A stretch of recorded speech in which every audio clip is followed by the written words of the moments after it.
کیا حضور صلی اللہ علیہ وآلہ وسلم پر جادو ہوا تھا؟ حضرت عائشہ رضی اللہ تعالی عنہما سے روایت ہے کہ بنو زریق کے یہودیوں میں سے لبید بن عاصم نامی ایک یہودی نے رسول اللہ صلی اللہ علیہ وآلہ وسلم پر جادو کر دیا، یہاں تک کہ رسول اللہ صلی اللہ علیہ وآلہ وسلم کو یہ خیال آتا کہ میں یہ کام کر رہا ہوں، حالانکہ آپ وہ کام نہیں کر رہے ہوتے تھے۔ حتیٰ کہ ایک دن یا ایک رات کو رسول اللہ صلی اللہ علیہ وآلہ وسلم نے دعا کی، پھر دوبارہ دعا کی، پھر تیسری بار دعا کی، پھر فرمایا اے عائشہ کیا تمہیں معلوم نہیں کہ جو کچھ میں نے اللہ تعالیٰ سے پوچھا تھا وہ اللہ تعالیٰ نے مجھے بتلا دیا۔ بسم اللہ الرحمن الرحیم۔ السلام علیکم ورحمۃ اللہ وبرکاتہ۔ محترم ناظرین، امید کرتی ہوں آپ جہاں بھی ہوں گے خوش ہوں گے، خیر و عافیت سے ہوں گے۔ محترم ناظرین، ایک دن ابو جہل مسجد حرام کے دروازے کے پاس آ بیٹھا۔ پیغمبر اکرم صلی اللہ علیہ وآلہ وسلم مسجد سے باہر تشریف لائے تو اپنا ہاتھ آستین سے باہر لایا اور کہنے لگا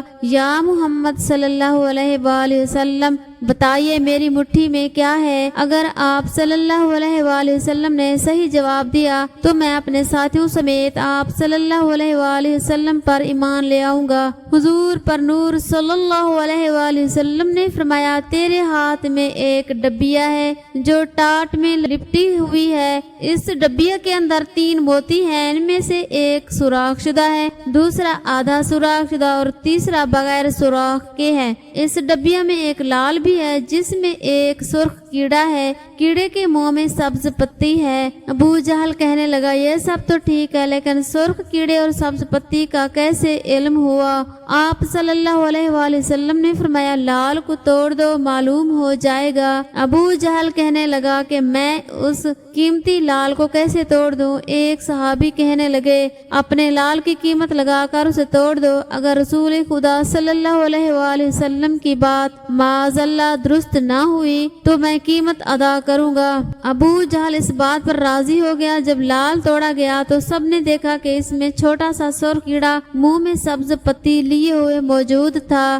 رسول اللہ صلی اللہ علیہ وآلہ وسلم نے اس کیڑے سے دریافت کیا کہ تم کب سے اس لال میں ہو؟ کیڑے نے پہلے آپ صلی اللہ علیہ وآلہ وسلم کی خدمت میں سلام عرض کیا، پھر کہا مجھے نہیں معلوم لیکن اللہ تعالیٰ نے مجھے روزانہ 3 سبز پتی عطا فرماتا ہے۔ آپ صلی اللہ علیہ وآلہ وسلم نے فرمایا تیرا ذکر اور تسبیح کیا ہے؟ کیڑا کہنے لگا خدا نے مجھے روزانہ 10 مرتبہ آپ صلی اللہ علیہ وآلہ وسلم پر درود بھیجنے کا حکم دیا ہے جس کی برکت سے وہ مجھے روزی دیتا ہے۔ فرمان رسول اللہ صلی اللہ علیہ وآلہ وسلم معراج کی رات میری ملاقات ابراہیم خلیل اللہ علیہ السلام سے ہوئی تو انہوں نے فرمایا اے اللہ تعالیٰ کے حبیب صلی اللہ علیہ وآلہ وسلم اپنی امت کو میرا سلام پہنچائیں اور انہیں میرا ایک پیغام دیں کہ جنت کی مٹی بڑی زرخیز ہے اور جنت کا پانی بہت میٹھا ہے اور صاف میدان ہے، لہذا جنت میں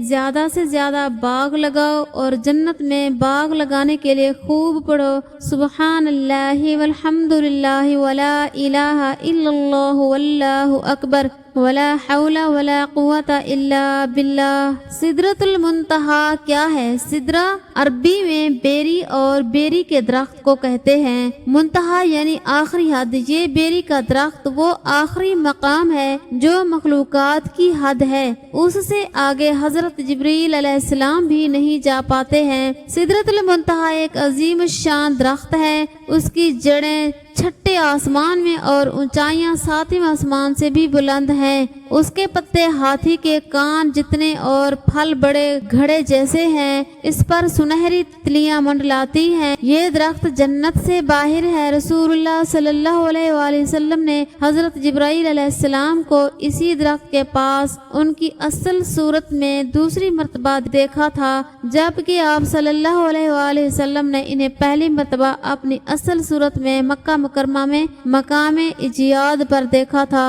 طواف کی ابتدا کیسے ہوئی؟ زمین سے پہلے پانی ہی پانی تھا۔ قدرتی طور پر 2000 سال پہلے کعبے کی جگہ اس پر سفید جھاگ پیدا ہوا۔ کچھ روز میں اس کو پھیلا کر زمین کر دیا گیا۔ پھر جب فرشتوں کو رب نے آدم علیہ السلام کی پیدائش کی خبر دی تو انہوں نے اپنا خلافت کا استحقاق یعنی حقدار ہونے کا دعویٰ پیش کیا اور آدم علیہ السلام کی پیدائش کی حکمت پوچھی، مگر اس جرات کی معذرت میں توبہ کی نیت سے 7 برس عرش اعظم کا طواف کیا۔ حکم الہی ہوا کہ زمین میں بھی اسی جھاگ کی جگہ نشان لگا دو جہاں میرے بندے خطاب کر کے اس کے طواف سے مجھے راضی کیا کریں گے۔ روزانہ سوتے وقت کے عملیات۔ حضور اکرم صلی اللہ علیہ وآلہ وسلم نے ایک مرتبہ حضرت علی رضی اللہ تعالیٰ عنہ سے ارشاد فرمایا، اے علی، رات کو 5 کام کر کے سویا کرو۔ نمبر 1، 4000 دینار صدقہ دے کر سویا کرو۔ نمبر 2، 1 بار قرآن شریف پڑھ کر سویا کرو۔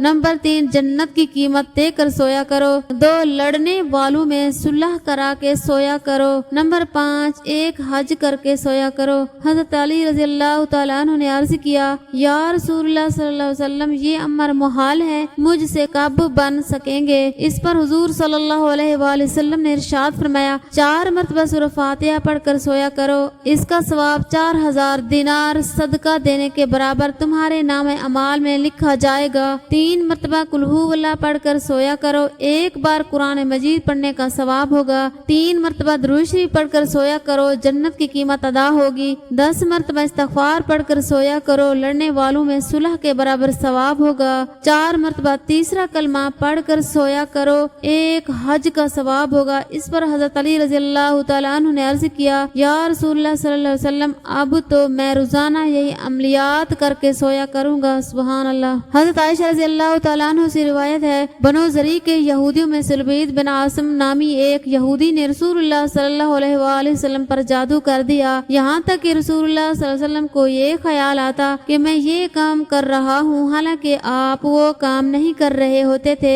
حتیٰ کہ ایک دن یا ایک رات کو رسول اللہ صلی اللہ علیہ وآلہ وسلم نے دعا کی، پھر دوبارہ دعا کی، پھر تیسری بار دعا کی، پھر فرمایا، اے عائشہ، کیا تمہیں معلوم نہیں کہ جو کچھ میں نے اللہ تعالیٰ سے پوچھا تھا وہ اللہ تعالیٰ نے مجھے بتلا دیا؟ میرے پاس 2 آدمی آئے، ان میں سے ایک میرے سرہانے بیٹھ گیا اور دوسرا میرے پیروں کی جانب بیٹھ گیا۔ جو آدمی میرے سرہانے بیٹھا تھا اس نے پیروں کی جانب والے سے کہا، یا پیروں کی جانب بیٹھنے والے نے سرہانے والے سے کہا، اس شخص کو کیا تکلیف ہے؟ دوسرے نے کہا، ان پر جادو کیا گیا ہے۔ پہلے نے کہا، کس نے جادو کیا؟ دوسرے نے کہا، لبید بن عاصم نے۔ پہلے نے کہا، کس چیز میں جادو کیا ہے؟ دوسرے نے کہا، کنگھی میں اور کنگھی سے جھڑنے والے بالوں میں، اور کہا، تر کھجور کے خوشہ کے غلاف میں۔ پہلے نے کہا، یہ چیزیں کہاں ہیں؟ دوسرے نے کہا، ذی عروان کے کنویں میں۔ حضرت عائشہ رضی اللہ تعالیٰ عنہ نے کہا، پھر رسول اللہ صلی اللہ علیہ وآلہ وسلم اپنے چند اصحاب کے ساتھ اس کنویں پر گئے۔ پھر آپ صلی اللہ علیہ وآلہ وسلم نے فرمایا، اے عائشہ، اللہ کی قسم، اس کنویں کا پانی مہندی کے پانی کی طرح تھا۔ وہاں کھجور کے